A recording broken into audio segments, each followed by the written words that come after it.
Martial art के पहले गुरु थे भगवान श्री कृष्ण। भगवान श्री कृष्ण को हिंदू धर्म में प्रभु विष्णु जी का अवतार माना जाता है।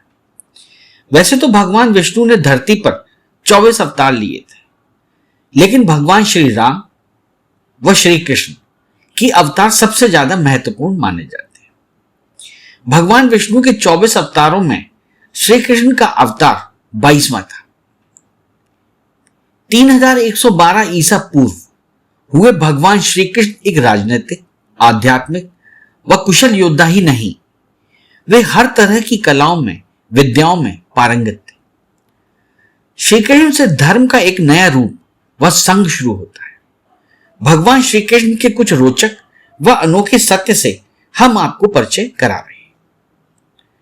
आपको बता दें कि मार्शल आर्ट के जन्मदाता थे भगवान श्री कृष्ण। भारतीय परंपरा व जनश्रुति के अनुसार भगवान श्री कृष्ण ने ही मार्शल आर्ट का आविष्कार किया था।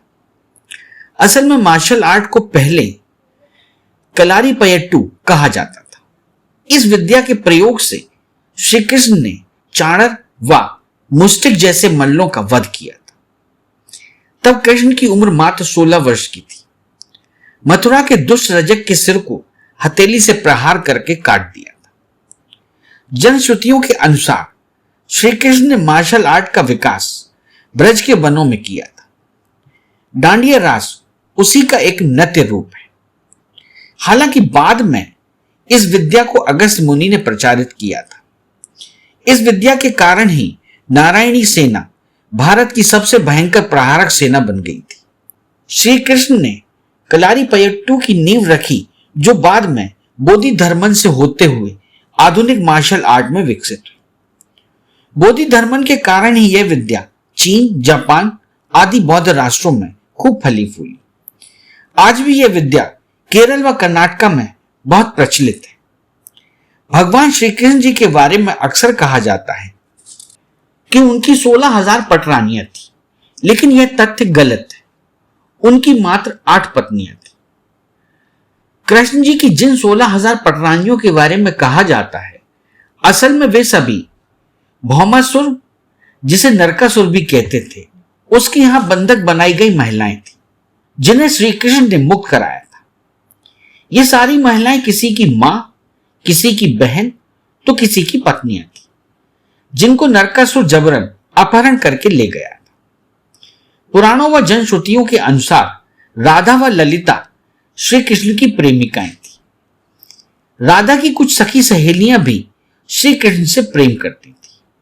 माना जाता है कि ललिता नाम की प्रेमिका को मोक्ष नहीं मिल पाया था, तो बाद में मीरा के नाम से उनका जन्म हुआ था।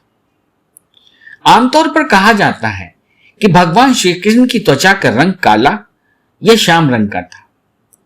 श्याम रंग का मतलब कुछ कुछ काला और कुछ कुछ नीला, मतलब काले जैसा नीला। सूर्यास्त के बाद जब दिन अस्त होने वाला होता है, तो आसमान का रंग काले जैसा नीला हो जाता है। यह कहना ज्यादा सही होगा कि उनकी त्वचा का रंग मेघ श्यामल था। कहा जाता है कि श्री कृष्ण जी के शरीर से एक प्रकार की मादक गंध निकलती थी। इस तरह की गंध को वे अपने गुप्त अभियानों में छुपाने का उपक्रम करते थे। आपको बता दें, यही खूबी पांडवों की पत्नी द्रौपदी में भी थी, जो लोगों को अत्यधिक आकर्षित करती थी। इसीलिए पांडवों के अज्ञातवास के दौरान द्रौपदी को चंदन उपटन इत्यादि का कार्य दिया गया था, जिसके चलते उनको सैरंध्री भी कहा जाने लगा था। ऐसा भी कहा जाता है कि श्री कृष्ण जी की देह बहुत नाजुक, यूं कहें कि लड़कियों के समान सुकोमल थी, लेकिन युद्ध के समय उनकी देह विस्तृत व कठोर हो जाती थी। ऐसा इसलिए हो जाता था कि वे योग व कलारीपयट्टू विद्या में पारंगत थे। आपको बता दें कि श्री कृष्ण को सुदर्शन चक्र परशुराम जी ने दिया था। हालांकि श्री कृष्ण जी के पास कई तरह के दिव्यास्त्र थे। प्रचलित मान्यताओं के अनुसार श्री कृष्ण ने असम में बाणासुर और भगवान शिव से युद्ध के समय महेश्वर ज्वर के विरुद्ध वैष्णव ज्वर का प्रयोग कर विश्व का प्रथम जीवाणु युद्ध लड़ा था। श्री कृष्ण 64 कलाओं में दक्ष थे। एक ओर वे सर्वश्रेष्ठ धनुर्धर तो दूसरी ओर वे युद्ध नीति में माहिर थे। उनके धनुष का नाम सारंग था, उनके खड्ग का नाम नंदक, गदा का नाम कौमोदकी, शंख का नाम पांचजन्य जो गुलाबी रंग का था। श्री कृष्ण के रथ का नाम जैत्र, दूसरे रथ का नाम गरुड़ध्वज था।